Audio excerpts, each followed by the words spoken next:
नमस्कार प्रिय मित्रों, कौशल इंस्पायर चैनल पर आपका हार्दिक स्वागत है। मित्रों, हम सभी ने किसी न किसी से यह कहते सुना है कि शमशान में भूत प्रेत होते हैं, और कुछ लोग ये भी कहते हैं कि शमशान में भूत प्रेत की आत्मा 12 बजे रात को घूमती है। मित्रों, चलो जानते हैं महात्मा बुद्ध जी से शमशान में भूत होते हैं या नहीं।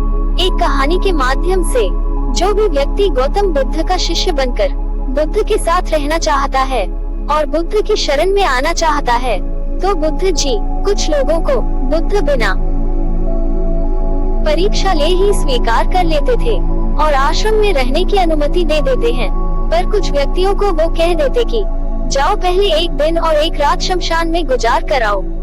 एक दिन एक व्यक्ति बुद्ध के पास आया और उसने बुद्ध के आश्रम में शामिल होने की इच्छा जताते हुए कहा, गुरुजी, मैं आपका शिष्य बनना चाहता हूँ।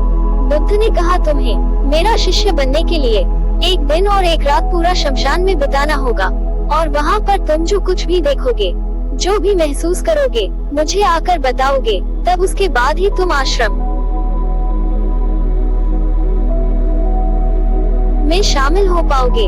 गौतम बुद्ध की यह बात सुनकर वह व्यक्ति घबरा गया और उसने बुद्ध से डरकर कांपती आवाज में कहा, गुरुजी, दिन में तो ठीक है, लेकिन रात में शमशान में रहना बहुत खतरा है। बुद्ध ने कहा, कैसा खतरा? व्यक्ति ने कहा, वहाँ भूत प्रेत होंगे, वो मुझे पकड़ लेंगे और जान से मार देंगे, या तो मेरा जीवन नर्क बना देंगे। भूत प्रेतों का खौफ उस व्यक्ति के चेहरे पर साफ दिख रहा था। बुद्ध ने कहा, क्या तुमने भूत प्रेत देखे हैं? व्यक्ति ने कहा, नहीं, पर मैंने सुना बहुत है, और कुछ ऐसे लोगों को जरूर देखा है जिनमें भूत आ जाते हैं और उन्हें परेशान करते हैं, अजीब अजीब हरकतें करते हैं। इस पर बुद्ध ने कहा, फिर तो अब तुम्हारे पास यह अच्छा मौका है ये जानने के लिए कि क्या सच में भूत प्रेत होते हैं या नहीं। तुम एक रात शमशान में व्यतीत करो, वहाँ पर तुम्हें कुछ ऐसा लगे कि वह भूत है, तो देखना कि वो कैसा दिखता है, और यदि ऐसा कुछ न हुआ तो तुम ये जान पाओगे कि भूत प्रेत जैसी कोई चीज नहीं होती है। इस तरह पूरी रात तुम जो भी अनुभव कर पाओ, वो सब कुछ सुबह मुझे आकर बताना। बुद्ध की बातों को सुनकर वह व्यक्ति तैयार हो जाता है।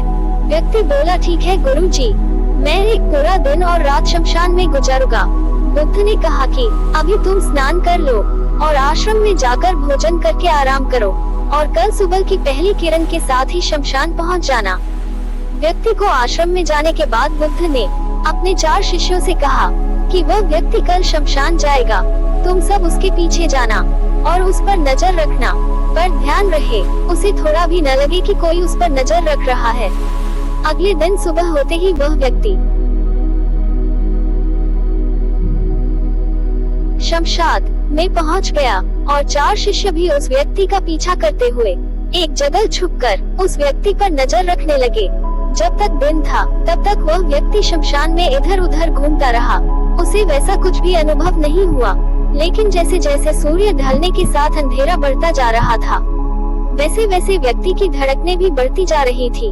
किसी तरह उस व्यक्ति ने पूरी रात शमशान में गुजार ही ली, और सुबह होते ही वो बुद्ध के पास पहुंच गया। बुद्ध ने व्यक्ति से पूछा, बताओ शमशान में कैसा समय गुजरा तुम्हारा?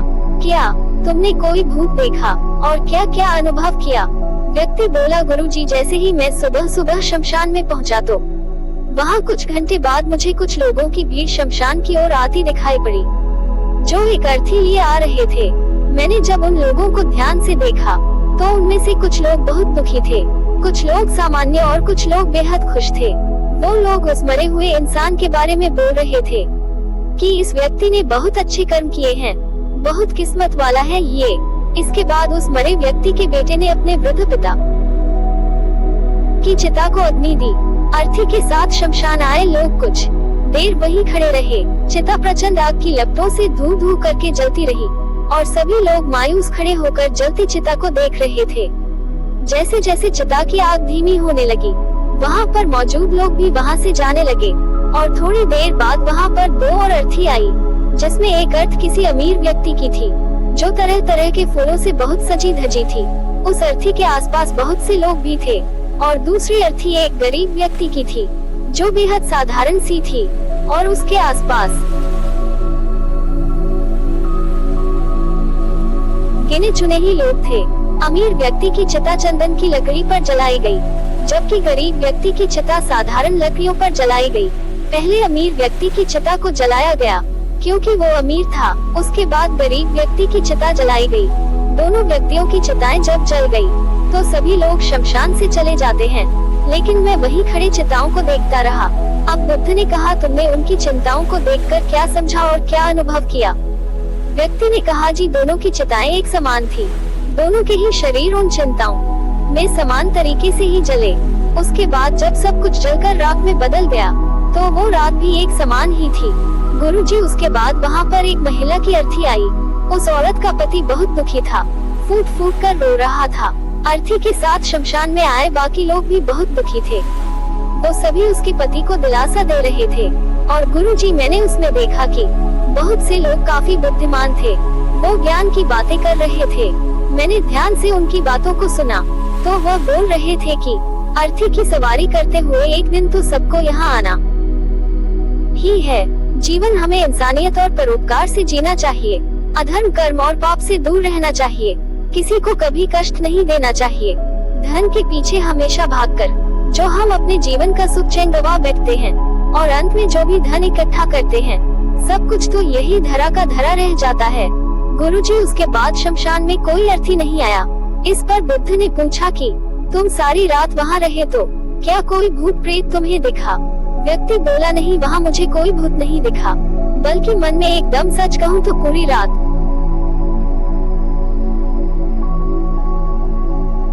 मैं अपने आप से ही डरता रहा। कभी हवाओं से हिलने वाले पत्तों की आवाजों से डरता रहा, तो कभी वहाँ आसपास मौजूद जीव जंतुओं की आवाजों से डरता रहा। सारी रात दहशत में रहा, लेकिन पूरी रात में मुझे कोई भूत प्रेत नजर नहीं आया। बुद्ध ने उस व्यक्ति से कहा, ठीक है, अब तुम जाओ और आश्रम में आराम करो। कल फिर को तुम्हें पूरा एक दिन और रात शमशान में बिताना होगा। अब वह व्यक्ति ये सुनकर बोला, आप कैसी बात कर रहे हैं गुरुजी? आपके ही कहने पर पूरा दिन और पूरी रात में शमशान में पड़ा रहा।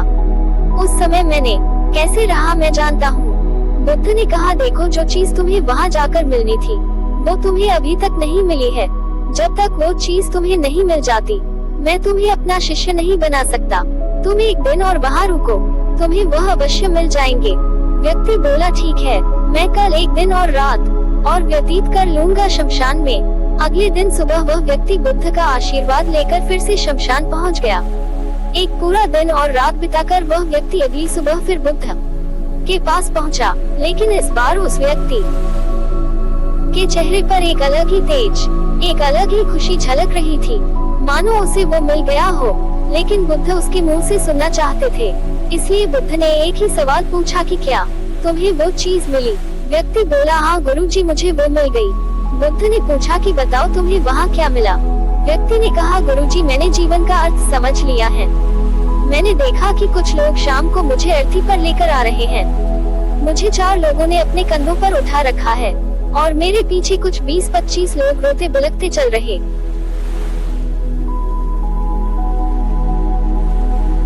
हैं। मेरे पिता अर्थी के आगे आगे चल रहे और कुछ लोग राम नाम सत्य बोलते हुए मेरे ऊपर फूल फेंक रहे हैं। मेरे सभी रिश्तेदार बहुत दुखी है। भीड़ में मौजूद कुछ लोगों ने दुखी होने का नाटक कर रहे हैं। कुछ लोग मेरे पिता को दिलासा दे रहे हैं। तभी कुछ देर बाद मेरी अर्थी को जमीन पर रख दिया गया और मेरे शरीर को उठाकर चिता पर लिटा दिया गया। मैं ये सब दृश्य अर्थी पर लेटे हुए देख रहा था। मैंने उस पर से उठना चाहा पर उठ नहीं सका। मैं सांस लेना चाहता था पर सांस नहीं ले पा रहा था। मैं पूरी तरह से असमर्थ और विकलांग की तरह था, क्योंकि मेरे अंदर सांस नहीं थी। मैं अपने पिता को गले लगाना चाहता था, लेकिन मैं उठ नहीं सकता था। मैं अपने भाई को गले लगाकर यह कहना चाहता था कि तुम अपना और माता पिता का ध्यान रखना। घर व परिवार की जिम्मेदारी अब तुम्हारे ऊपर है, इसे बखूबी निभाना। इससे मेरी आत्मा को शांति मिलेगी। कुछ समय बाद मेरा मुंह कपड़े से ढक दिया गया और शरीर के ऊपर कई लकड़ियां रख दी गई। मुझे अब कुछ भी दिखाई नहीं दे रहा था। फिर उसके बाद मुझे अत्यंत गर्मी महसूस हुई। मुझे एहसास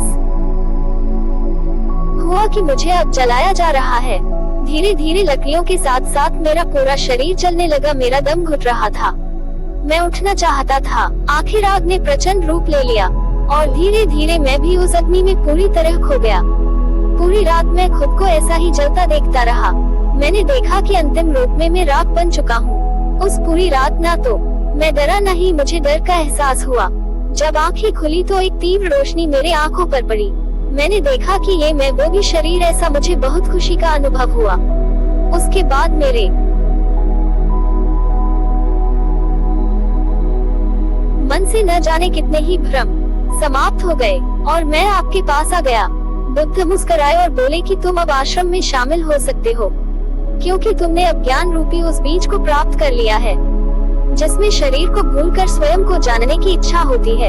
इसी ज्ञान की प्राप्ति के लिए मैंने तुम्हें शमशान भेजा था, जहां अंततः तुमने ये जाना कि शरीर नश्वर है। शमशान आने वाला हर व्यक्ति ही यह समझ रहा होता है, पर शमशान से वापस जाते ही वो सब भूलकर पुनः उन्हीं गलत कार्यों में लग जाता है, जैसे झूठ बोलना, लूट खसोट, अधर्म, लड़ाई झगड़ा और शब्द अहंकार, ईर्ष्या, नाना प्रकार से को अंजाम देते हैं। किंतु अब तुम्हारे अंदर ज्ञान का वो बीज जम चुका है जिसमें हम जीवन को अब तक नहीं समझ सकते। जब तक मृत्यु को निकट से देखा व समझा ना जाए, वस्तु की कीमत वही समझ सकता है जो अत्यंत बीमार हो या जो बहुत लंबे समय से गंभीर बीमारियों से जूझ रहा हो। ठीक उसी तरह जीवन का महत्व वही समझ सकता है जो मृत्यु से रूबरू हुआ हो या जो मृत्यु को समझ चुका हो, एहसास कर चुका हो। अब तुम्हें इसी बीज को लक्ष्य बनाकर ध्यान की मदद से स्वयं को और ज्यादा जानना है और ज्ञान की उस सीमा पर पहुंचना है जिसे जानने के बाद कुछ भी शेष नहीं रह जाता है। कोई इच्छा, कोई लालसा शेष नहीं रह जाती है। हर विचारों से मुक्त हो जाता है, सब शून्य में समाहित हो जाता है। मन में जिज्ञासा का कौतूहल शांत होकर ज्ञान रूपी शहनाई में बदल जाता है। यही से परम शांति, सुख, सुकून का आनंद एवं अनुभव प्राप्त होना आरंभ होता है। तो दोस्तों, अगर आप भी भूत प्रेत आत्मा देखी है तो कमेंट करके जरूर बताएं। अगर कहानी थोड़ा भी पसंद आए तो लाइक करें और चैनल को सब्सक्राइब नहीं किया है तो अपने कोमल भावनाओं के साथ सब्सक्राइब करें। धन्यवाद। नमो बुद्धाय।